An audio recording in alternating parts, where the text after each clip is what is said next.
పిల్లల్లో దేవుడు ఉంటారంటారు. ఇది నిజమా అంటే నమ్మాలనిపిస్తుంది. పిల్లల్ని చూసి పెద్దలు చాలా నేర్చుకోవాలి. పిల్లల మనసుల్లో కులం, మతం, కల్మషం ఇలాంటివేవి వాళ్ళల్లో ఉండవు. అంతెందుకు, ఈరోజే మా ఇంటి పక్కన పిల్లలంతా ఒకటే గోల. ఏదో గోలీలాట ఆడుకుంటున్నారు. ఇంతలో ఏదో అయినట్టు ఒకరినొకరు కొట్టేసుకున్నారు. అందులో ఒకడు ఇంకొకటి చెయ్యి కరికేశాడు. తర్వాత 10 నిమిషాలు అయ్యిందో లేదో ఒకరికొకరు కలిసి హాయిగా ఆడుకుంటున్నారు. ఒకడైతే ఇంకొకడిని ఎత్తుకుని మరీ సంతోషిస్తున్నాడు. ముందే చెప్పాను కదా, పిల్లలకి కల్మషం లేదు, మతం లేదని. దేవుడికి కూడా కులం, మతం, ప్రాంతం లేదు.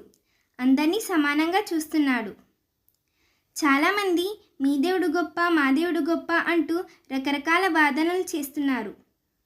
వారందరికీ అసలైన సమాధానం ధార్మిక గ్రంథాలు తెలియచేస్తున్నాయి. విశ్వ మానవులందరికీ విశ్వదాత దేవాది దేవుడు ఒక్కడే. Thank you.